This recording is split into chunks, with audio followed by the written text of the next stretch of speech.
네, 안녕하세요. 네, 해상보험론 2주차 강의 시작하도록 하겠습니다.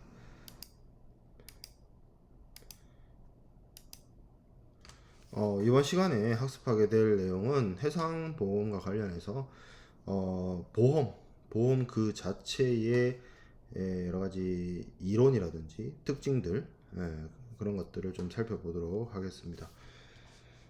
지난 시간에 이어서 우리가 지난 시간에 우리가 위험에 대해서 개괄적으로 배웠죠. 그리고 보험은 위험을 관리하는 것이다. 관리하기 위해서 보험이 필요하다. 이런 것들을 배웠었는데, 국제무역에서 발생 가능한 위험이라는 것들은 또 어떤 것들이 있는가를 좀 살펴보도록 하겠습니다.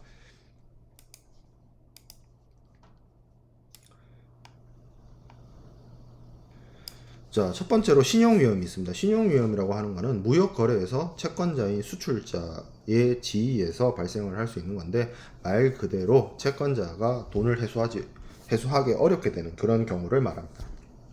돈 떼이는 거예요. 돈 떼이는 거.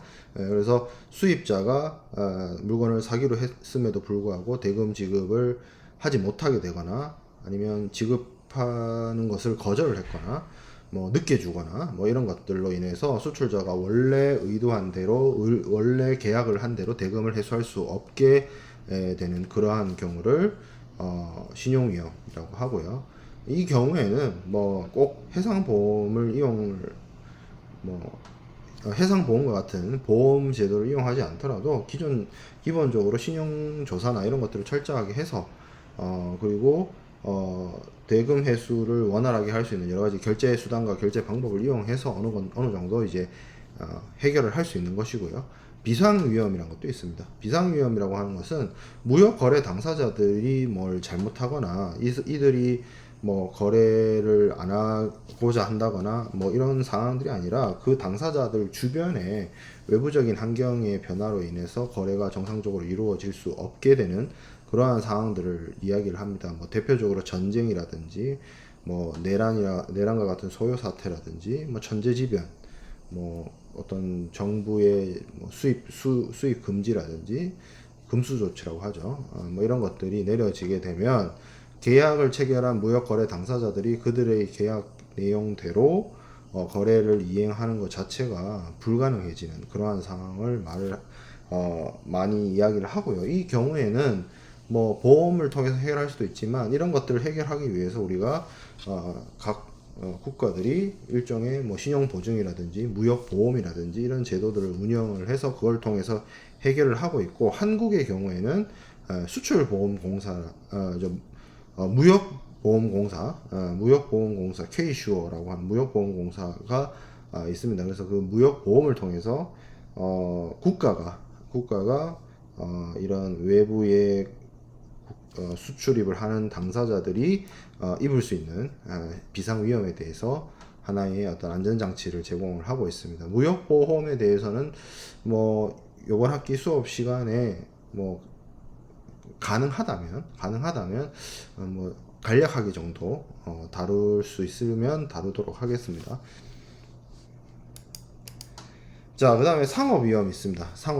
상업위험은 대체적으로 수입자의 위치에서 거래를 통해서 물건을 구매 당사자가 자신이 대금을 지급했거나 대금 지급을 하기로 약속했음에도 불구하고 물품이 제대로 된 것이 오지 않거나 불량품이 오거나, 아니면 원래 당초에 인도되기로 한 날짜에 물품을 인도받지 못하게 되는 그러한 경우를 보통 이제 상업위험 이렇게 얘기를 합니다.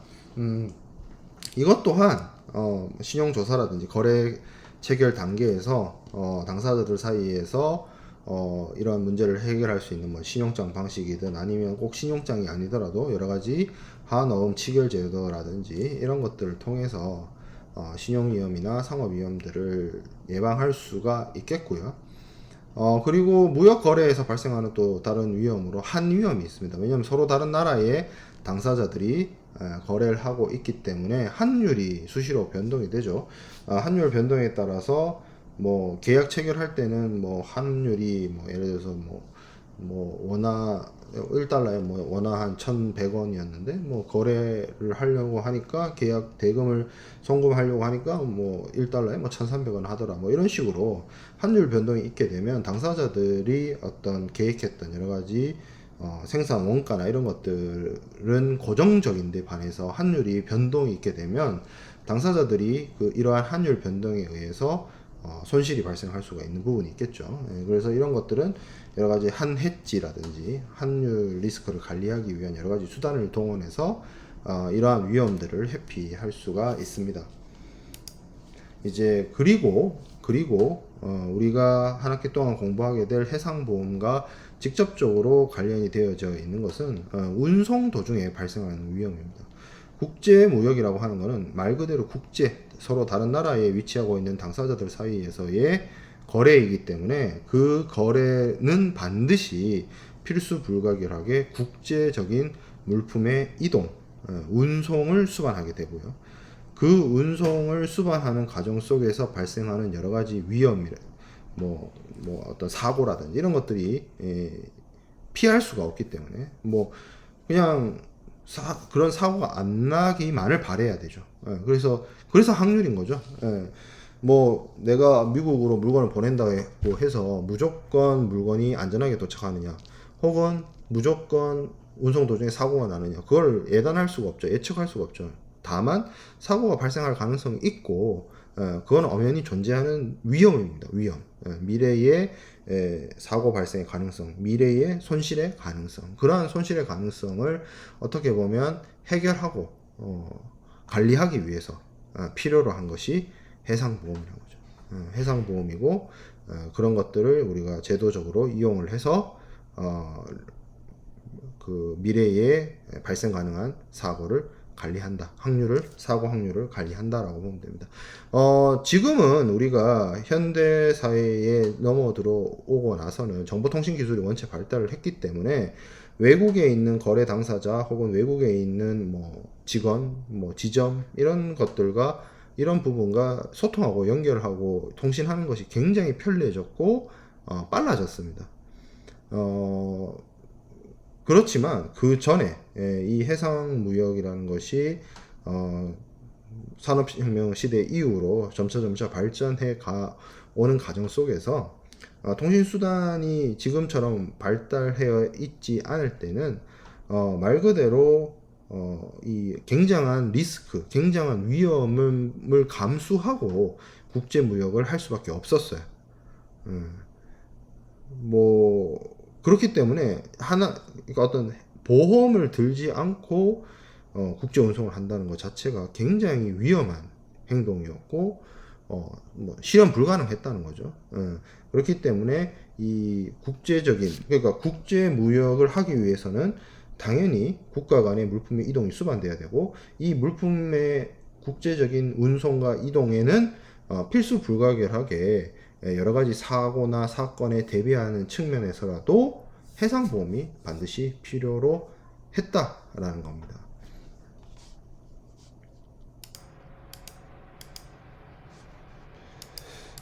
자, 그 다음에 우리가 살펴보게 될 이 내용은 보험의 기초 이론입니다. 보험에 대해서 우리가 사전적으로 이야기를 하면 미래에 발생 가능한 재해라든지 사태, 사고라든지 이제 미래의 불확실성을 우리가 리스크, 위험이라고 얘기를 했잖아요. 그런 것들에 대한 대처죠.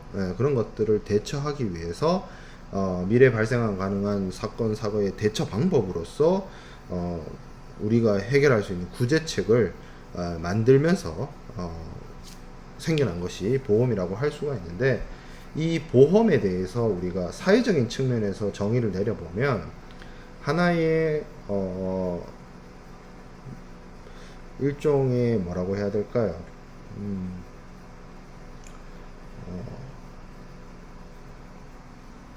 갑자기 그 단어가 생각이 나는데, 우리 그 전통 문화 중에 축의금이나 부의금을 하는 이런 제도가 있잖아요. 그러니까 사회 구성원이 사회를 구성하는 구성원 중에 누구 하나가 경조사를 당했을 때 우리가 돈을 모아서 그 사람에게 도움을 주잖아요. 그런 제도예요, 일종의. 사회적인 측면에서 바라봤을 때 보험이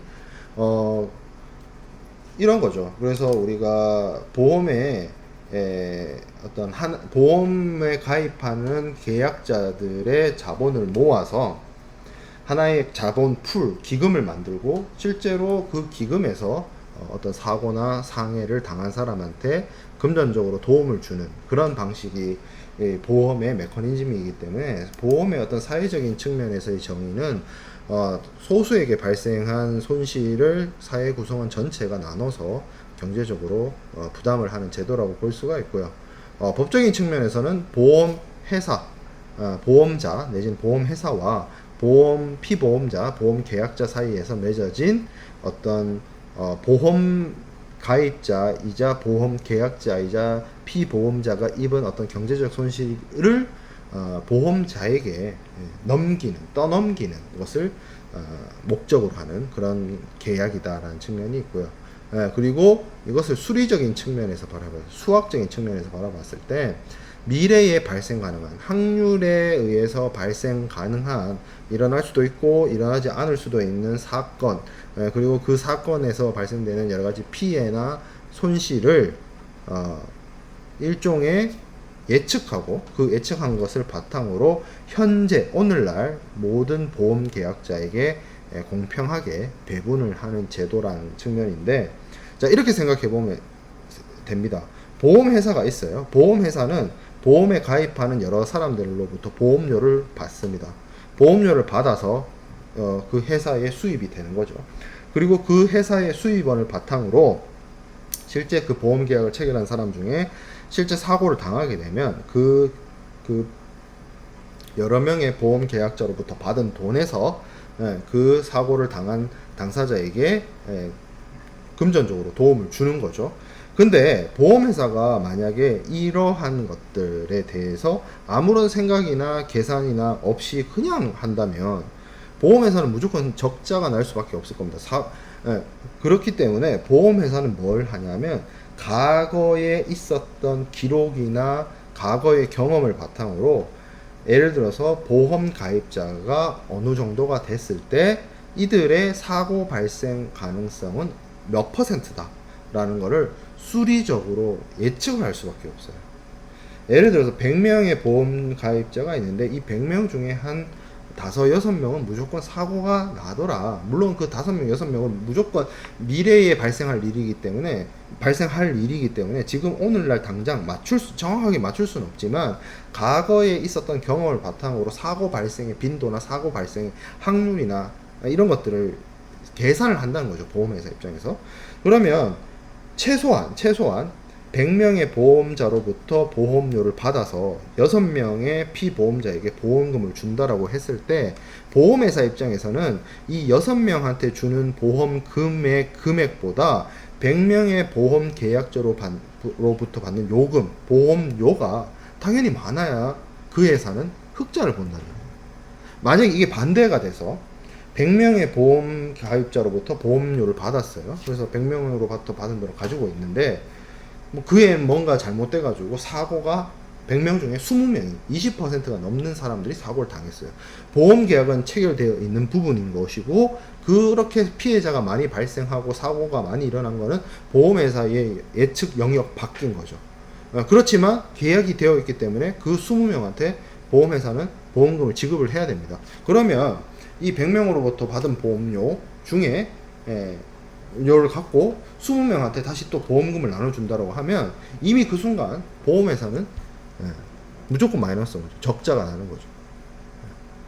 그렇기 때문에 보험회사가 하는 가장 중요한 일은 물론 영업도 있지만 이러한 손해 발생 가능성에 대해서 계산하고 확률적으로 따져보는 거.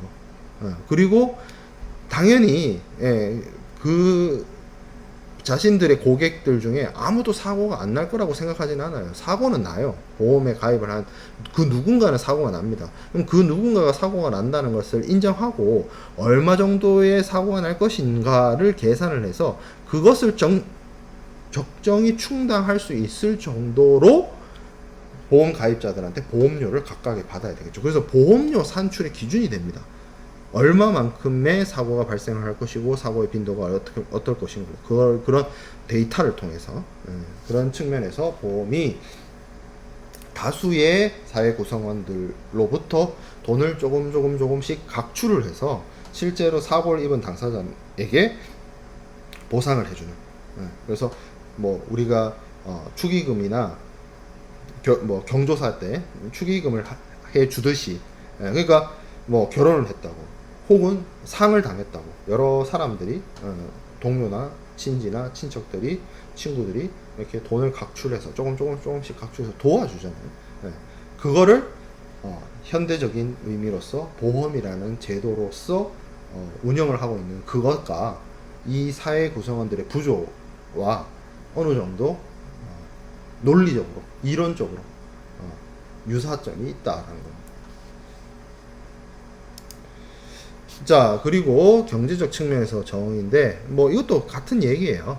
여러 당사자들이 미래에 발생 가능한 어떤 불안을 해결하기 위해서 계산되어 있고 합리적으로 계산해서 대금 금액을 이제 각출을 해서 일종의 준비 자금을 만들어 놓는, 공동의 준비 자금을 만들어 놓는 것이다라는 겁니다. 자, 이게 이제 보험의 어떤 사전적인 이 의미라고 볼 수가 있고, 보험이기 위해서는 갖추어야 될 요건들이 있습니다. 첫 번째, 우연한 사고 발생의 가능성이 있어야 돼요. 우연한 사고 발생의 가능성이란 건 사고가 날 수도 있고 안 날 수도 있다는 겁니다. 자, 만약에 미래에 사고가 무조건 난다라고 칩시다. 그러면 그건 보험이 아닙니다. 그냥 대비하는 거예요. 내일 무슨 일이 무조건 발생하는 게 돼 있어요. 그러면 그거는 확률의 문제가 아니라 쉽게 말해서 100%죠. 그럼 뭐 공동준비금을 만들 이유가 없죠. 각자 그냥 알아서 준비하면 되죠. 내일 무조건 일어날 일이니까. 그렇기 때문에 뭐 사회적으로 자본을 만들고, 그러니까 이게 누군가는 사고를 당할 수도 있고 안 당할 수도 있으니까, 내가 만약 운이 안 좋아서 사고를 당했을 때를 대비해서 여러 사람들이 돈을 모아 놓는 것이지, 내일 무조건 여기 사회 구성원 모두가 동시에 다 똑같이 당한다고 하면 돈을 모을 필요가 뭐 있어요. 각자 알아서 그냥 준비하면 되지. 그렇죠? 우연한 미래 사건의 발생 가능성을 대비하기 위해서 보험이 필요한 것이고, 당연히 경제적 필요. 이것은 어떤 사건이나 사고에 의해서 금전적으로 경제적으로 손해가 발생했던 것을 경감시키거나 줄이기 위해서 보험이 필요로 한 겁니다. 어떤 물리적인 손실이나 파손이나 이런 것들을 복구하기 위한 것이 아니라, 그러이러한 사고나 사건으로 인해서 발생된 경제적 손실을 금전으로 보상하는 것이 보험이에요. 그러니까 누군가가 사고를 당했어요. 누군가를 사고가 당해서 그 사람의 집이 무너지고 차가 박살이 났어요. 그러면 보험회사가 하는 일은 집을 세워주고 차를 수리해주는 게 아니라, 그 사람이 집이 무너짐과 차가 박살남으로 인해서 입은 경제적 손실을 금전으로 보상해줘요. 다르다는 거죠. 차 수리는 자동차 회사가 하는 거예요. 보험회사가 하는 게 아니에요. 보험회사는 차가 고장 나서 입은 그 고객의 경제적 손실을 보상해줘요. 차 수리는 자동차 회사가 하는 거고, 서비스 센터가 하는 거고. 자, 그 다음에 보험은 뭐 한 사람이 다 뭐 하는 것이 아니라 여러 경제 주체들이 결합이 되어 있습니다. 그리고 앞서 제가 얘기했던 것처럼 보험이란 거는 철저하게 수학적으로 계산을 하는, 합리적인 계산에 의해서 보험료를 산출을 해야 된다는 거죠. 그리고 여러 구성원들이 돈을 각출하고 보험 계약을 체결함으로 인해서 그들 보험 가입자들 사이에서는 하나의 공동의 미래 대비 자산이 만들어진다라는 측면이 있습니다. 자, 그다음에 보험의 어떤 기본 원리 몇 가지 살펴보도록 하겠습니다. 첫 번째, 위험 부담의 원칙이죠. 한 사람이 입을 수도 있고 안 입을 수도 있는 리스크를 여러 사람이 같이 부담하는 거예요. 그죠? 여러분들 MT나 뭐 이렇게 놀러 가서 그 통 아저씨 게임 알아요? 그 이렇게 해적 인형이 이렇게 통에 꼽혀져 있고 칼을 이렇게 꼽으면 그 칼 중에 뭐 하나가 잘못 걸리면 그 해적 아저씨가 이제 튕겨져 나가죠. 뭐 러시안 룰렛 같은 건데. 자, 그걸 보면 그 거기 많은 구멍 중에 하나를 잘못 꽂으면 사고가 나요. 그게 사고라고 칩시다. 사고라고 치자고요. 그리고 그 게임에 참여한 사람들이 다 피보험자예요. 보험료 내고. 근데 그렇게 생각하죠. 그 게임 하는 사람 다 그렇게 생각해. 내가 걸리진 않겠지. 이 예를 들어서 10명이 게임을 한다고 쳤을 때 이 10명 중에 설마 그 한 명, 그 걸리는 한 명이 나는 아니겠지라는 마음으로 참여하잖아, 보통. 그죠? 근데 재미난 거는 그 10명 중에 무조건 한 명은 걸려요. 그걸 알고 있어. 근데 그걸 참여해. 왜? 나는 10% 그에 걸릴 확률보다 90%의 안 걸릴 확률에 내 자신을 나는 그렇게 될 거라고 믿고 그 게임에 참여하는 거야. 해상 운송을 해요. 해상 운송을 하면 절대 그 모든 해상 운송이 안전하고 무사고로 목적지에 도착한다는 보장은 없어요. 누군가는 사고가 날 수 있어요. 근데 우리가 통 아저씨 게임처럼 이 해상 사고라는 것도 누군가에게는 발생할 수 있기 때문에 통 아저씨 게임도 그렇잖아. 그거 한번 생각을 해봐야 되잖아. 내가 물론 90%에 껴가지고 안전하게 벌칙을 피할 수도 있지만 그 10%에 내가 당첨되면 내가 벌칙을 받아야 되잖아. 그러면 그 벌칙을 내가 받는다라고 쳤을 때 그 벌칙을 내가 감당할 수 있냐 이거지. 그 경제적 손실을 내가 감당할 수 있냐 이거지. 그래서 그 경제적 손실을 내가 감당하기 싫으면 뭐 해야 된다? 게임을 안 하거나 뭔가 안전장치 흑기사를 준비를 하거나 나 대신 벌칙 받을 사람. 근데 우리가 지난 시간 위험에 대해서도 얘기를 했다시피 구더기가 무서워서 장을 안 담근다라는 거는 그냥 그건 위험의 회피인 거죠. 내가 그 게임에 참여를 안 하면 당연히 10%건 90%가 걸릴 확률이 없기 때문에 뭐 나는 그 게임을 안 하겠다라고 할 수도 있지만 일단 게임에 참여하고 해상 운송을 하기로 한 이상 사고가 발생할 가능성이라는 건 분명히 존재하는 것이고 그거를 해결할 방법은 안전장치를 마련하는 거죠. 그 안전장치는 뭐다? 보험이라는 거죠. 내가 해상 운송을 했을 때 사고가 10번의 운송을 했을 때 그 중 한 번은 무조건 사고가 난다라고 한다면 그럼 무조건 보험이 필요하지는 거죠. 그래서 나의 리스크, 나에게 발생 가능한 미래 사건의 가능성을 어떻게 보면 보험을 통해서 부담을 하는 거죠. 자, 그 다음에 대수의 원칙이 있습니다. 이게 큰 수의 원칙이라는 뜻이에요. 큰 수의. 관찰하는 대상이 많으면 많을수록 확률의 정확성이 커지게 된다라는 거죠. 이거는 제가 뭐 확률 통계 전공한 사람도 아니고 뭐 길게 설명할 필요 없어요. 여러분 생각해 보세요. 자, 주사위 있습니다. 주사위 보통 6면체 주사위죠. 6면체 주사위는 1에서부터 6까지의 숫자가 그려져 있어요. 누구나 다 압니다. 주사위를 던졌을 때 1이 나올 확률이라는 게 6분의 1이라는 거. 2가 나올 확률은 6분의 1이라는 거. 다 알고 있습니다. 왜? 정육면체 주사위니까. 정육면체가 아니면 얘기가 좀 달라지겠지만 어쨌든 자, 근데 실제로 주사위를 6번 돌리면 꼭 1, 2, 3, 4, 5, 6이 한 번씩 나오지 않아요. 1이 2번 나올 수도 있고요. 6이 3번 나올 수도 있어요. 확률이란 거. 근데 한번 생각해 봅시다. 6번을 던지지 않고 6,000번을 던졌다 해봐요. 주사위를 6,000번 내지는 6만 번을 던졌다 해봐요. 그러면 1이 아마 6,000번을 던졌을 때 내가 6면체 주사위 1에서 6이 그려져 있는 6면체 주사위를 6,000번을 던졌을 때 아마 거기서 1이 나오는 횟수는 1,000번에 수렴할 거예요. 여기서 수렴한다는 게 딱 1,000이 안 나오겠지만 뭐 한 980번에서 1,020번 그 언저리로 갈 거예요. 그렇지 않겠어요? 내가 이걸 굳이 여러분들이 무식하게 실험할 필요 없습니다. 그럴 거예요. 사실 이게 뭐예요? 다 확률과 통계에 관한 문제죠. 그래서 보험도 우리가 해상보험을 공부하고 해상보험의 여러 가지 법제라든지 판례라든지 법리라든지 이론이라든지 이런 것들을 공부를 하지만 보험이라는 건 기본적으로 이런 확률 통계의 영역이에요. 확률 통계의 영역. 자, 그 다음에 그렇죠. 예, 그래서 보험이란 것도 미래에 발생하는 가능성, 일어날 수도 있고 안 일어날 수도 있고 그러한 사고 발생 가능성을 바탕으로 보험료 계산이라든지 보험 요율 계산이라든지 이런 것들을 하게 되는 거죠. 자, 그 다음에 수지상등의 원칙이라는 게 있습니다. 수지상등이 뭐냐면 쉽게 말해서 보험회사가 손해는 보면 안 된다는 거예요. 피보험자한테 벌어들이는 돈과 보험회사가 지급해야 되는 경비라든지 보험금의 총액이 최소 동일해요. 그리고 최소 동일하면 안 되지. 보험회사 뭐 땅 파서 장사하나? 직원들 월급 주고 뭐 주주 배당하려면은 사실 뭐 벌어들인 돈이 더 많아야 뭘 할 수 있잖아요. 그죠? 그런 이야기인 거고.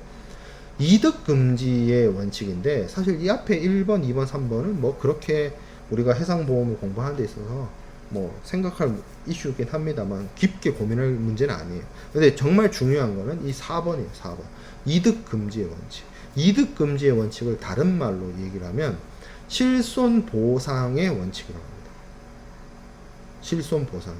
실질 보상, 뭐 또 이게 교수님들마다 책에 쓰는 표현이 조금씩 달라서 이득 금지의 원칙, 실손 보상의 원칙, 실질 보상의 원칙, 뭐 실손 보상, 뭐 이득 금지, 다양한 표현을 써요. 근데 하고자 하는 얘기는 한 가지는 핵실해요.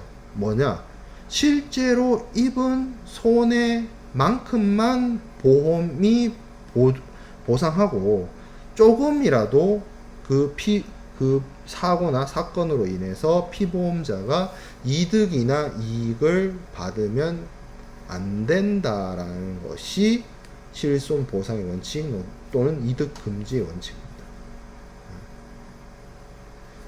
이 원칙은 뒤에서 보험의 분류에 대해서 이야기를 하겠지만 손해보험에만 적용되는 원칙입니다.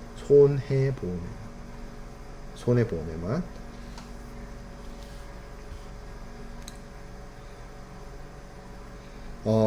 이득 금지의 원칙, 실손 보상의 원칙에 대해서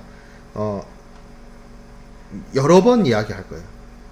우리가 해상보험료를 공부하면서 여러 차례 이야기할 거예요. 근데 지금 제가 하나 강조해서 얘기를 하면 이런 거예요. 보험이라는 게 있어요. 보험이라는 게 있습니다. 보험을 통해서 수익을 벌어들이면 안 돼요. 보험이라는 걸 통해서. 왜요? 라고 할 수 있는데, 자, 생각을 해봅시다. 우리에게 어떤 물건이 있다라고 치자고요. 물건, 그냥 뭐 예를 들어서 휴대폰이라고 치자고요. 휴대폰도 보험 있죠. 폰보험이라는 게 있죠. 그래서 폰보험을 드는데 이 폰보험은 이 휴대폰을 분실하거나 파손되거나 하면 보상을 해줘요. 그래서 이 휴대폰을 구매할 때 가격이 예를 들어서 100만 원이었는데 이 휴대폰이 분실되거나 파손이 되면 100만 원까지만 보상을 해줘요. 그것도 완전히 파손이 돼서 수리가 불가능한 상태이거나 아니면 완전히 분실했거나. 자, 그러면 내가 휴대폰을 잃어버리거나 파손되면 내가 처음에 휴대폰을 살 때의 금액만큼을 보험회사로부터 받을 수가 있습니다. 근데 자, 이렇게 생각해 볼게요. 내가 이 휴대폰에 대해서 파손보험을 들었는데, 손실보험을 들었는데 보험을 통해서 벌어들일 수 있는 돈이 200만 원이라고 칩시다. 100만 원짜리 휴대폰인데 그 휴대폰을 파손을 했거나 그 휴대폰을 분실하게 되면 보험회사로부터 200만 원을 받을 수 있어요. 그러면 여러분들은 잠깐 고민을 하겠지만 휴대폰을 파손을 시킬 겁니다. 왜? 100만 원짜리 휴대폰 부시면 200만 원 벌 수 있는데 누가 휴대폰을 안 부셔버리겠어요? 2배로 버는데. 여러분들은 뭐 주식이나 코인 봐서 알겠지만 그 100% 수익률 그게 나오기 힘듭니다. 그렇죠. 그렇지 않겠어요? 누가 보험을 이용해서 뭐 활동을 하겠어요? 보험 들고 무조건 물건 부셔버리지. 그렇죠? 예, 그래서 손해보험이라고 하는 거는 절대 그 물건이 입은 손실, 입은 손해 그 이상을 보상을 해주지 않습니다. 왜냐하면 만약에 어떤 사람이 입은 손실과 손해가 있는데 그 손실과 손해액보다 더 많은 금액을 보험회사가 보상을 해주게 되면 그 사람은 사고나 손해를 입는 게 득이 돼요. 결과론적으로. 그러면 내가 사고를 당하고 손해를 입는 걸 바라게 되죠. 왜? 사고 나고 손해를 입으면 이득이 되니까. 내가 실제로 입은 손실 손해보다 더 많은 보상을 받으니까. 그런 식으로 따지면 보험 제도가 운영될 수가 없어요. 사람들이 다 뭐에 빠진다? 모럴 해저드. 도덕적 해이에 빠져. 아니 내가 왜 멀쩡하게 멍청하게 보험 들어놓고 사고를 안 내? 사고 내면 이득인데? 100만원짜리 물건 갖고 있다가 사고 나면 200만원 되는데 왜 나는 일부러라도 사고를 내지? 아마 전 국민이 보험 사기꾼이 될 거야. 아마 그렇게 되거든요. 그죠? 예. 그래서 손해보험에서는 절대로 자신이 입은 손해 그 이상으로 보상해 주지 않습니다. 물론 여기서 원칙이라고 하잖아요. 원칙이라고 하기 때문에 뒤로 가보면 예외도 나와요. 예외. 근데 그 예외는 굉장히 제한적입니다. 자, 그리고 여기 보면 손해보험에만 적용된다라고 했죠. 우리가 뒤에서 보험의 종류를 공부하겠지만 손해보험이 아닌 보험에서는 이 이득금지의 원칙이 적용되지 않습니다. 대표적으로 생명보험 같은 거 적용되지 않아요. 생명보험에는 실손보상의 원칙 이런 거 적용 안 돼요. 자, 넘어가도록 하겠습니다. 자, 그래서 앞서 얘기했던 것처럼 보험의 메커니즘이란 게 뭐 여기는 이제 그림에서는 생략이 되어 있지만 1번부터 100명에 이르는 보험 계약자로부터 45,000원씩 받아서 뭐 하자는 거예요 지금 450만 원을 만든 거죠. 100명으로부터. 근데 사고가 예를 들어서 2명이 났어요. 2명이 나서 2%네. 사고 날 확률이 2%. 그래서 그러면 그 각각의 사람들에게 200만 원씩 보험금을 지급하는 그런 거죠. 그러면 뭐 계산이 나오죠. 1번부터 100번에 이르는 사람까지 동일한 예를 들어서 보험료를 받았다라고 한다면 피보험 목적물의 경제적 가치가 동일하다는 것이고 그리고 실제로 사고 입은 사람들한테 보험자가 200만 원씩 지급했잖아요. 그럼 저 물건의 가치가 200만 원짜리 물건이었다라고 볼 수 있겠네요. 200만 원짜리 물건 가진 사람 100명으로부터 45,000원씩 각출해 가지고 2%의 사고 발생 가능성이 있고 그래서 실제로 사고 난 사람들한테 200만 원씩 보상을 해준 거죠. 그리고 50만 원이 남는데 50만 원은 이제 보험회사가 먹는 거죠. 보험회사 직원들 월급인 거죠. 그런 메커니즘이에요. 보험의 메커니즘이란 게. 자, 그리고 급부와 반대 급부 균등의 원칙. 이것도 뭐 수지 상등의 원칙하고 또 뭐 거의 같다는 말입니다. 각자 내는 보험료하고 기대되는 보험금이 같아야 된다. 뭐 이런 것이고. 자, 보험의 효용성 얘기해 보겠습니다. 첫 번째, 안전성을 제공해줘. 내가 만약에 이 보험, 아까 우리가 200만 원짜리 물건을 가진 사람이 45,000원씩 보험금을 낸다라고 생각을 해보면, 물론 45,000원이 아까울 수 있어요. 사고가 안 날 수도 있기 때문에. 사실 이런 상황에서 두 사람이 보상을 받았기 때문에 나머지 98명은 그냥 45,000원 쓴 거죠. 근데 2%면 사고 발생 확률이 어느 정도 있다. 그러니까 100명 중에 2명은 발생한다는 거잖아요. 그렇죠? 굉장히 높은 확률이에요. 그렇기 때문에 위험성이 뭐 낮다라고 얘기할 수가 없는데 만약에 그 2%에 해당되는 사람이 내가 됐다라고 치면 그 45,000원을 낸 걸 통해서 충분히 보상을 받을 수 있기 때문에 안전장치가 되는 거죠. 그러니까 98명은 45,000원을 단순하게 잃었다라고 생각할 게 아니라 그 45,000원을 통해서 내가 만약 결과론적으로는 안 되면 좋겠지만 그 2%에 당첨이 됐을 때 보상을 받을 수 있다. 충분한 보상을 받을 수 있다라고 하는 하나의 나의 마음을 안정화시키는 안전장치가 되는 거예요. 미래의 불확실성을 제거해줘요. 일단 미래에 사고가 날지 안 날지 모르겠는데 일단 사고가 나면 보상받을 수 있어. 200만 원. 무슨 뭘 대가로? 내가 45,000원을 내는 걸 대가로. 그 45,000원을 안 냈다면 사고가 안 나면 좋겠지. 사고가 안 나면 45,000원도 안 내고 뭐 사고도 안 났고 그게 제일 좋지만 내가 그 45,000원을 부담하지 않음으로 인해서 난 계속 뭐에 시달려야 돼요. 100명 중에 2명이 바로 나일 수도 있다라는 그 두려움에 시달려야 되잖아. 그렇죠. 근데 그 두려움에서 벗어나잖아. 45,000원을 지불함으로 인해서. 그게 안전장치예요. 그게 보험이에요. 그죠? 그리고 그 2명이 당첨이 됐어요. 2명이 당첨되면 그 물건이 내 물건이 200만원짜리 물건이 박살났단 말이야. 근데 그 물건의 가격만큼 딱 내가 입은 손해만큼 금전적으로 보상이 들어오기 때문에 그걸 통해서 나는 복구할 수 있다. 안전하게 회복될 수 있다라는 거죠. 그게 보험의 효용인 겁니다. 자, 그리고 일종의 이게 금융업이기 때문에 보험도 금융업에 해당이 됩니다. 보험회사 입장에서는 다수의 보험 가입자로부터 보험료를 받기 때문에 그걸 통해서 미래에 발생 가능한 사고에 대한 준비금 역할도 하지만 보험회사들이 여러분들 뭐 지금 수업을 듣는 분들 중에 뭐 해당되는 분도 있고 안 해당되는 분도 있겠지만 뭐 주택이라든지 차라든지 이런 것들을 보험회사를 통해서 대출을 받는 경우도 많이 있어요.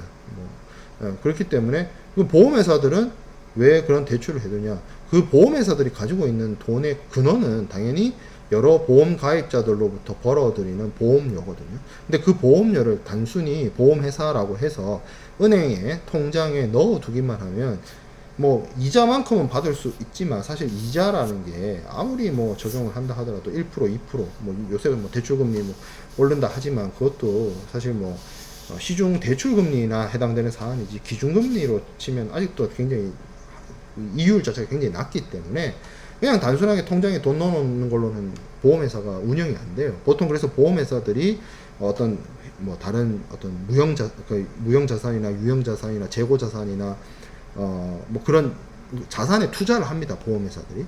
그렇기 때문에 자금의 공급 기능이 있다는 거죠. 사회적인 측면에서. 그리고 보험을 통해서 손실 방지 활동을 하고 손해 발생을 경감시키는 역할도 하고 뭐 그리고 이게 사회적 안정적인 측면에서 보험이 있음으로 인해서 그 사회에서 발생 가능한 여러 사고나 사건에 대한 대비 측면이 강하게 적용이 되는데 이거는 민간 기업이 할 것이 아니라 만약에 국가의 어떤 사회복지 영역으로 넘어오게 되면 이런 보험과 같은 제도를 통해서 국민들의 노후라든지 국민의 의료비라든지 이런 것들을 보장해주고 안전장치를 마련해주는 수단이 될 수도 있어요. 그 대표적인 게 뭐 국민연금, 의료보험, 고용보험 이런 것들이죠. 자, 뭐 신용증진, 보험회사 많이 가입하면 보험 가입하면 뭐 신용도 증가합니다. 뭐 신용도는 증가시킬 수 있지만 보험료 부담이 너무 가계에 크게 작용이 되면 오히려 가계 살림이 어려우실 수 있죠. 이건 뭐 제가 얘기할 거는 아니고요. 네. 그래서 일단 뭐 보험에 대한 어떤 기초적인 이론에 대해서 잠깐 살펴봤고 조금 수업 내용 끊어가도록 하겠습니다.